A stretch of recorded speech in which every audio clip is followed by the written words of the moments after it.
والصلاة والسلام على سيد الأنبياء وأشرف المرسلين وعلى آله الطيبين الطاهرين من الصحابة الغر الميامين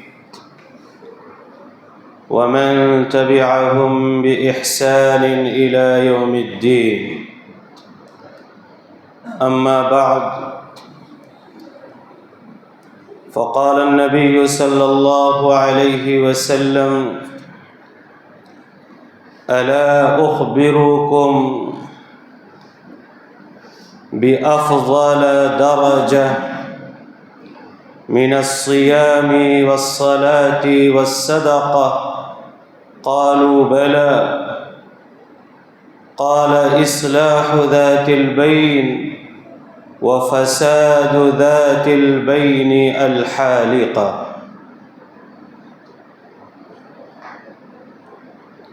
صدق الله العظيم وصدق رسوله النبي الكريم. برادران اسلام، شیطان جو انسان کا دشمن ہے اور جس نے انسانی معاشرے کو تباہ و برباد کرنے اور معاشرے کے اندر فتنہ و فساد پھیلانے کا عزم کیا اور اس کی قسمیں کھائی تھیں اللہ تبارک و تعالی کے سامنے، رسول اللہ صلی اللہ علیہ وسلم نے ایک مبارک حدیث کے اندر شیطان کس طرح سے کام کرتا ہے اور کن کاموں کے کرنے کو وہ زیادہ اہم سمجھتا ہے، اس پر روشنی ڈالی ہے۔ چنانچہ آپ صلی اللہ علیہ وسلم کا ارشاد گرامی ہے کہ شیطان کبھی کبھار سمندر پر اپنی مجلس لگاتا ہے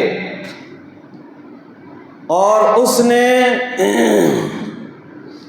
انسانوں کو گمراہ کرنے کے لیے اپنی مختلف ٹیمیں تشکیل دے رکھی ہیں، چھوٹی چھوٹی جماعتیں بنا رکھی ہیں۔ لوگوں کو زنا میں مبتلا کیسے کیا جائے، اس کے لیے شیطان کی ایک ٹیم ہے۔ شراب نوشی پر آمادہ کیسے کیا جائے، اس کے لیے شیطان کی ایک دوسری جماعت ہے۔ چوری ڈاکہ زنی کا عادی کیسے بنایا جائے، اس کے لیے بھی ابلیس نے اپنے بہت سارے چیلوں کو ٹرینڈ کر رکھا ہے۔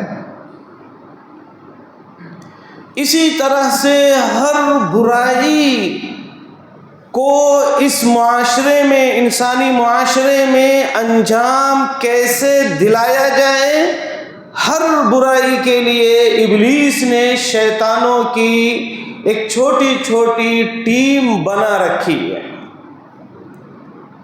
اب وہ شیطان سمندر پہ اپنا تخت لگاتا ہے اور تمام ٹیموں سے ان کی کارکردگی کے بارے میں پوچھتا ہے کہ آج تم نے کیا کیا، تم نے کیا کیا، تم نے کیا کیا۔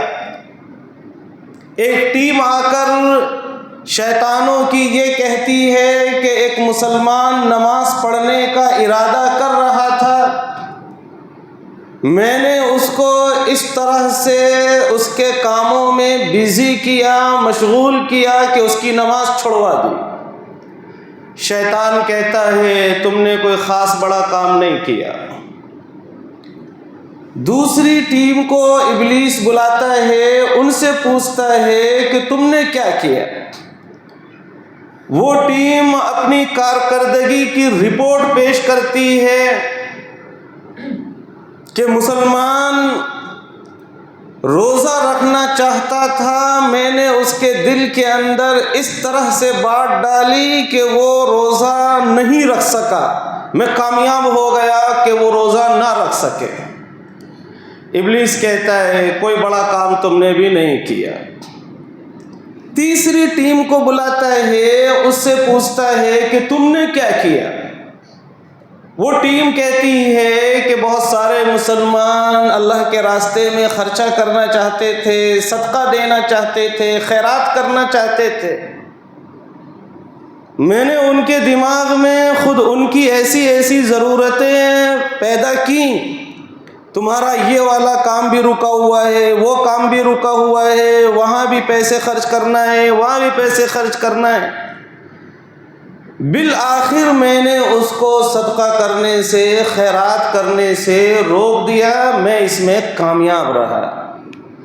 ابلیس بولتا ہے تم نے بھی کوئی بڑا کام نہیں کیا۔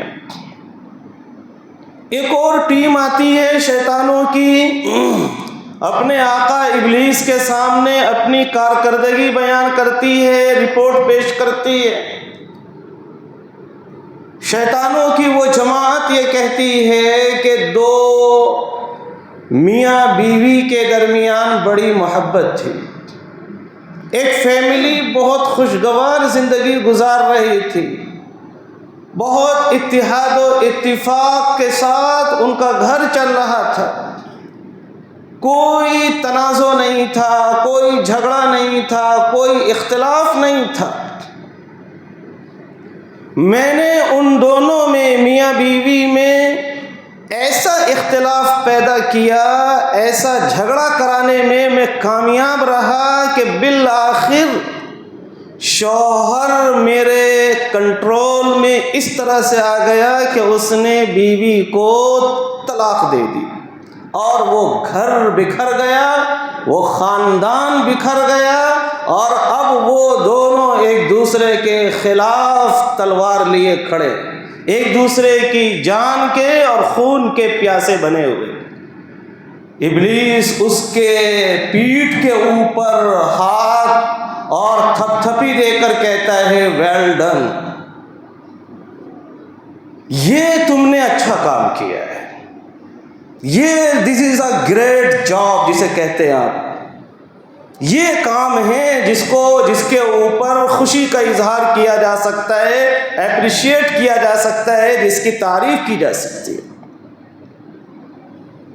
تو اس سے معلوم ہوتا ہے کہ شیطان کا سب سے بڑا مقصد یہ نہیں ہے کہ ہمیں نماز سے روک دے، یہ مقصد ہے لیکن یہ سب سے بڑا مقصد نہیں ہے۔ ہمیں روزے سے روک دے، ہمیں صدقہ کرنے سے روک دے، یہ چھوٹے چھوٹے مقاصد ہیں اس کے، یہ چھوٹے چھوٹے اہداف ہیں اس کے۔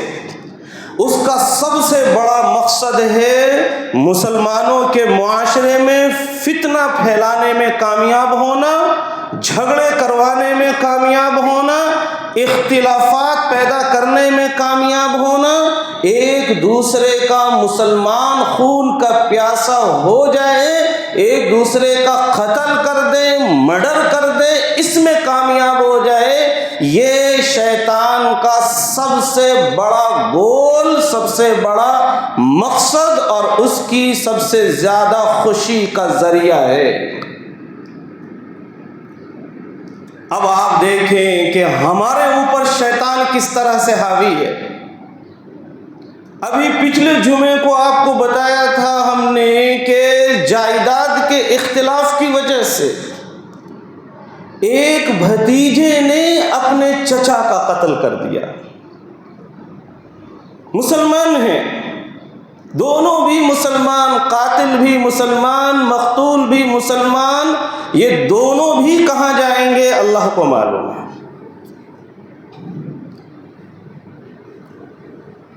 ابھی حال کا واقعہ یہ ہے، اس سے بھی آگے بڑھ کر جب اتنے چھوٹی عمر میں رہتے ہیں تو دونوں میں کتنی محبت ہے۔ یہ دونوں چھوٹے چھوٹے بھائی ہیں، بڑی محبت۔ کوئی تیسرا آ کر اگر ان سے لڑے تو اپنے بھائی کے ڈیفینس میں کھڑے ہو جاتے ہیں، اس کی حفاظت کے لیے کھڑے ہو جاتے ہیں، اس کی دفاع کے لیے کھڑے ہو جاتے ہیں۔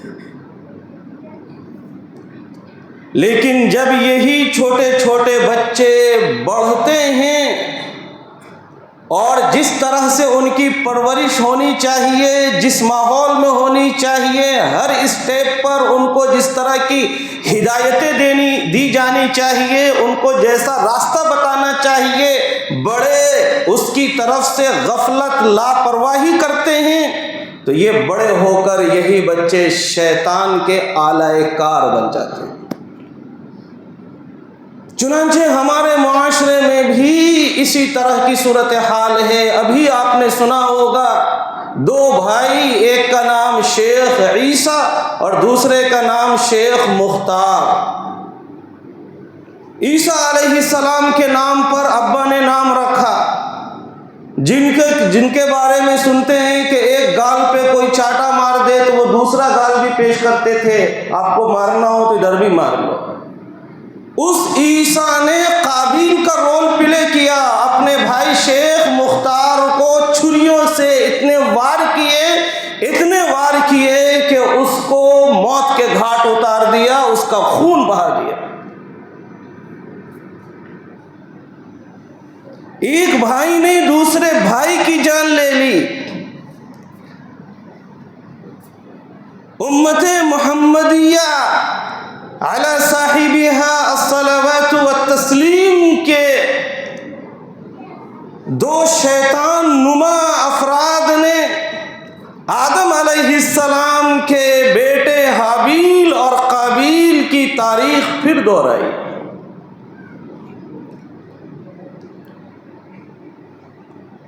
اسی طرح سے آپ نے یہ خبر بھی شاید کہ سنی ہو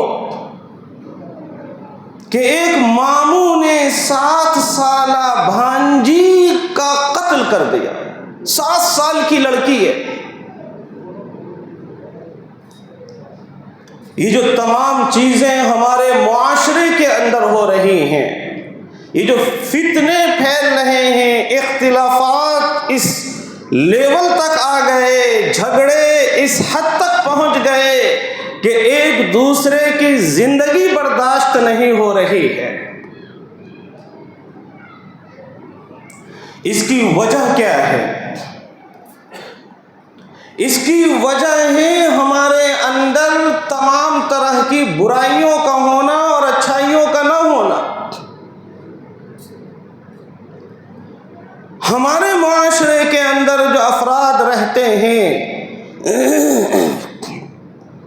سب ویسے نہیں ہیں، لیکن اس سے بھی انکار نہیں ہے کہ ایک بڑی تعداد ایسے لوگوں کی ہے کہ جن کے دل حسد سے، کینے سے، بغض سے، عداوت سے بھرے ہوئے ہیں۔ تکبر اور انانیت جس کو آپ رعاب کہتے ہیں، کسی کو ایک دوسرے کی بات برداشت نہیں ہے۔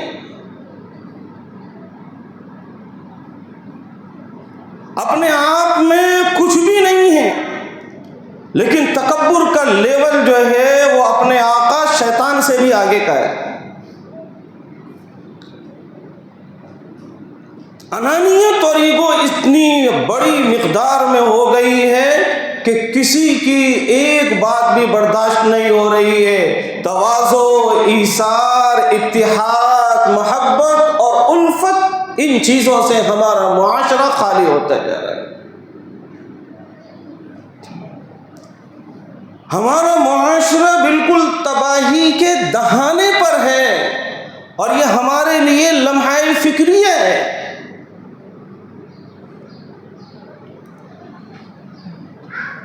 دوسری طرف رسول اللہ صلی اللہ علیہ وسلم نے ایسی صورتحال میں جو ہدایات عطا فرمائی ہیں، جو رہنمائی ہماری فرمائی ہے، ہم ان ہدایات پر عمل نہیں کر رہے، اس رہنمائی کو ہم اختیار نہیں کر رہے۔ گھر گھر کے اندر اختلافات کی آگ جل رہی ہے، دوسری طرف محلے کے لوگ، ان اختلافات کو بجائے ختم کرنے کے، ان جھگڑوں کو بجائے ختم کرنے کی کوشش کرنے کے، وہ ان اختلافات کا یا تو تماشا دیکھتے ہیں یا مزید مزے لیتے ہیں اور اس میں پیٹرول ڈالنے کا کام کرتے ہیں۔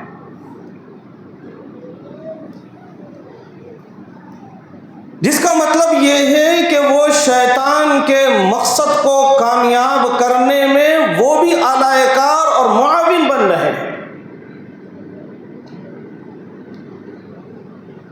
ہمارے جو چند بڑے ہیں، جو ہمارے معاشرے میں خاندان میں بڑے کہلاتے ہیں، وہ یہ چاہتے ہیں کہ خاندان کے سب لوگ ہماری رسپیکٹ کریں، ہماری عزت کریں، لیکن جب خاندان میں اختلاف ہوتا ہے تو پھر وہ اپنا کردار ادا نہیں کرتے، وہ حق کا ساتھ نہیں دیتے، وہ عدل و انصاف کو قائم کرنے کی کوششیں نہیں کرتے۔ مسلمانوں کا ایک بڑا طبقہ ایسا ہے جو یہ سمجھتا ہے کہ صرف نماز پڑھنا عبادت ہے، صرف روزے رکھنا عبادت ہے، صرف صدقہ اور خیرات کرنا عبادت ہے۔ آپ کو تعجب ہوگا کہ ہمارے نبی صلی اللہ علیہ وسلم جو پوری دنیا کے لیے رحمت للعالمین تھے، پوری کائنات کے لیے رحمت بنا کر ہمارے نبی صلی اللہ علیہ وسلم کو بھیجا گیا تھا۔ نبی رحمت نے جو ہدایت دی ہے، آپ اس ہدایت پر، اس تعلیم پر آپ غور کریں۔ ایک مرتبہ صحابہ کا مجمع ہے، آپ صلی اللہ علیہ وسلم نے سب کو متوجہ کرنے کے لیے فرمایا، کیا میں تمہیں ایسا عمل نہ بتاؤں کہ جس کا درجہ روزے سے، نماز سے اور صدقے سے بھی بڑھا ہوا ہے؟ روزے کا درجہ بھی اتنا نہیں ہے، نماز کا درجہ مقام بھی اتنا نہیں ہے، صدقے کا مرتبہ بھی اتنا نہیں ہے، یعنی اتنا ثواب ان عبادتوں کا بھی نہیں ہے۔ نماز کے بارے میں آپ جانتے ہیں کہ نماز کو دین کا ستون کہا جاتا ہے۔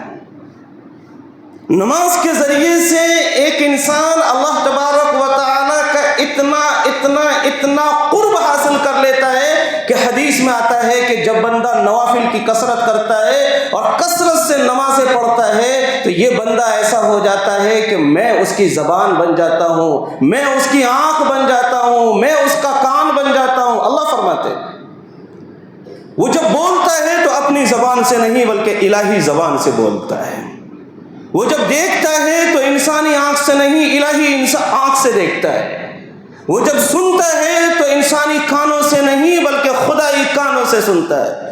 اس بندے کو اتنا بڑا مقام و مرتبہ ملتا ہے نمازوں کے ذریعے۔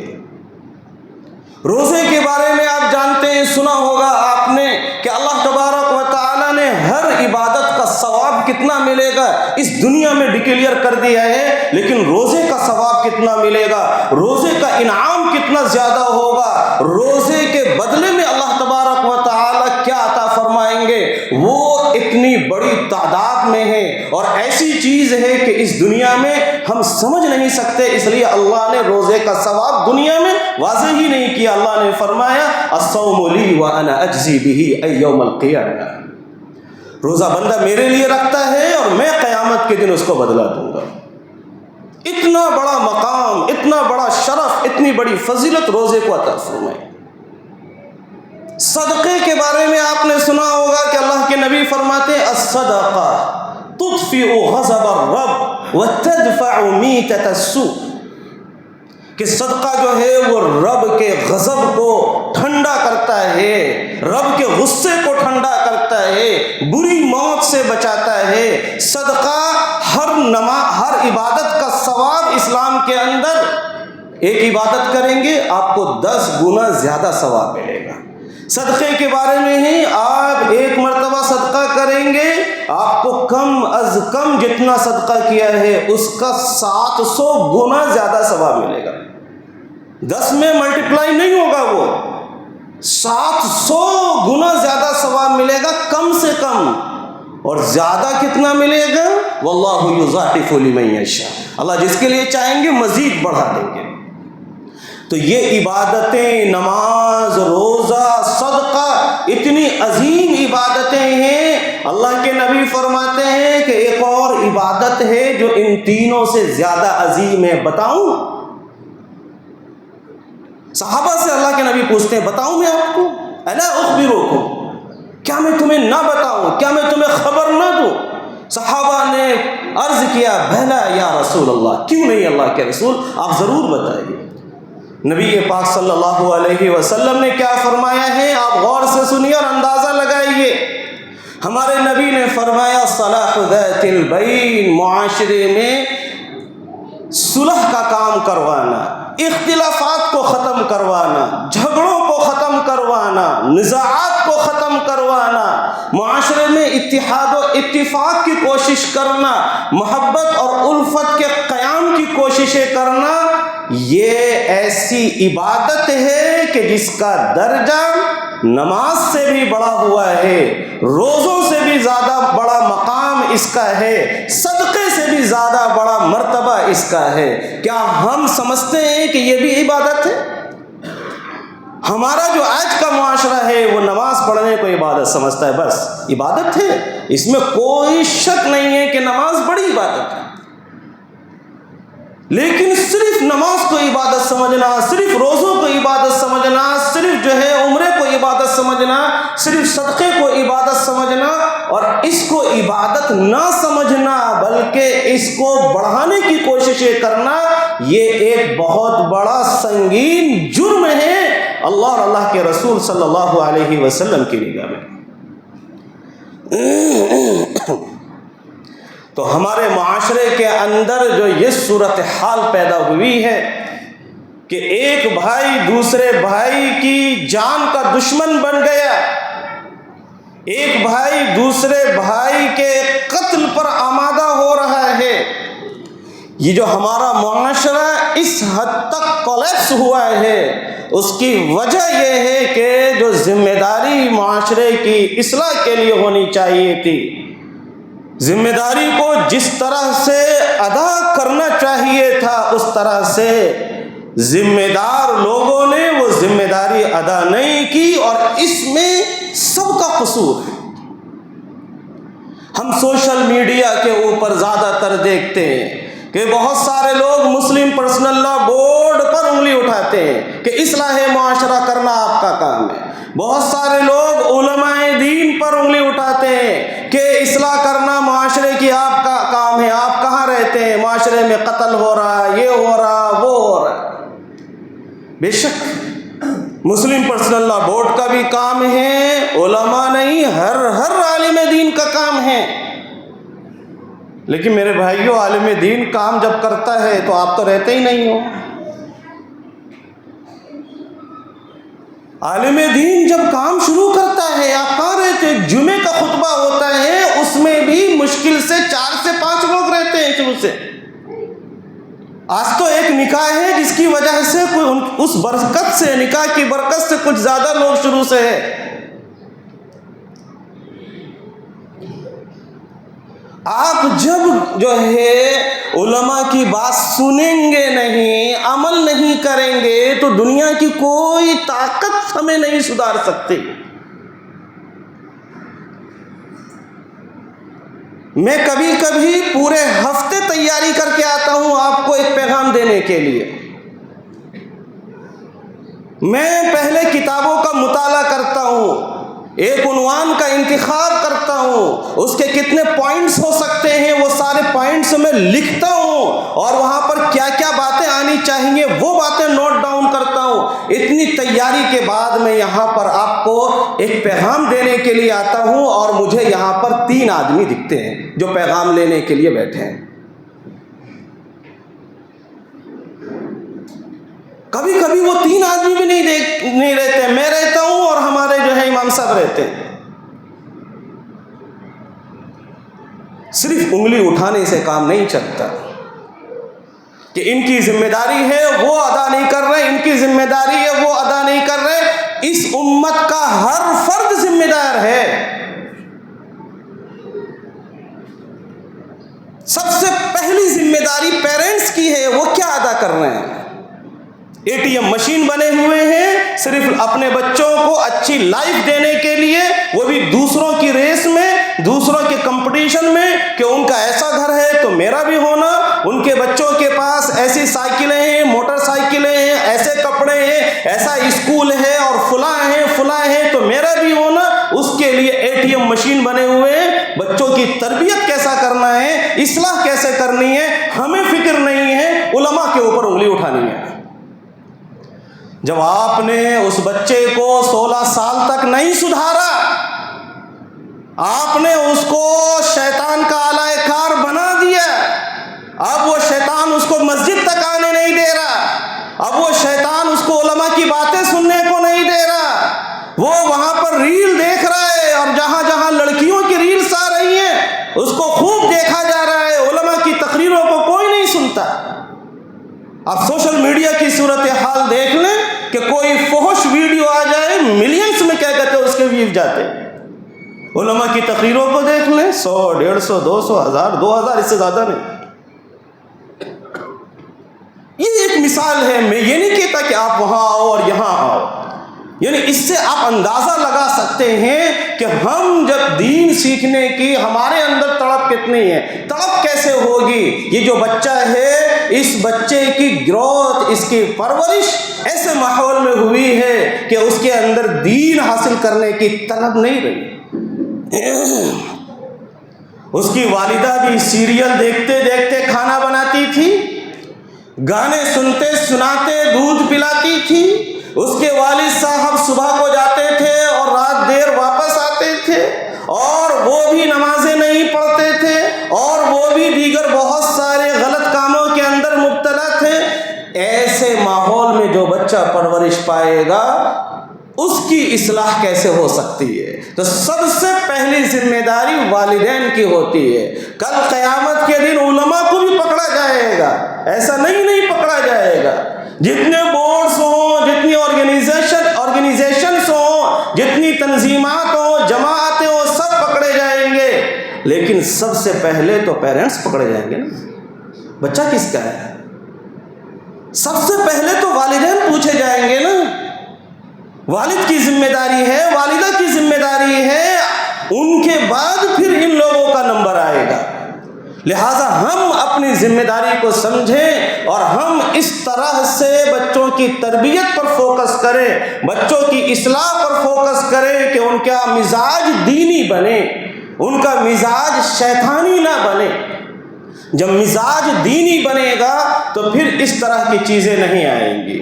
اسی طرح سے معاشرے کے اندر جو اختلافات ہوتے ہیں اس کی وجہ یہ ہے کہ ہمارے اندر ایک دوسرے کو برداشت کرنے کی قوت اور طاقت نہیں، ہمارے اندر تواضع نہیں ہے، ہمارے اندر ایثار نہیں ہے. ہم عاشقان رسول ہونے کا دعویٰ کرتے، صحابہ سے محبت ہونے کا دعویٰ کرتے. صحابہ نے جس طرح سے تواضع پیش کی، صحابہ نے جس طرح سے ایثار کیا ہے، اس کا 10واں کیا 5واں حصہ بھی ہمارے اندر نہیں پایا جاتا، جس کی وجہ سے یہ اختلافات ہوتے ہیں. ہم توقع کر کے بیٹھتے ہیں کہ یہ ہماری رسپیکٹ کرنا، یہ ہماری عزت کرنا. اختلافات کی ایک بڑی وجہ ہے دوسروں سے امیدیں قائم کرنا. رسول اللہ صلی اللہ علیہ وسلم کی دعا ہے، اللہم اجعل رجائی فیک واقطع رجائی عمن سواک. اے اللہ صرف اپنی ذات تک میری امیدوں کو آپ محدود فرمائیں، اپنے علاوہ تمام مخلوق سے میری امیدوں کو منقطع فرما دیں. ہماری امید صرف اللہ سے ہونی چاہیے، اللہ کے علاوہ کسی سے نہیں. ہم اس فارمولے پر عمل کریں کہ یہ دنیا تکلیف دینے والی ہے. ہم یہ سمجھیں کہ یہ دنیا تکلیف دینے والی ہے، یہاں سے بھی تکلیف آئے گی، وہاں سے بھی آئے گی، وہاں سے بھی آئے گی. جب یہ ہم سمجھ لیں گے تو پھر تکلیف آنے پر ہمیں تکلیف نہیں ہوگی. ہاں اگر کہیں سے راحت آ جائے تو خوشی ہوگی، لیکن ہم نے اپنی امیدیں وابستہ کر رکھی ہیں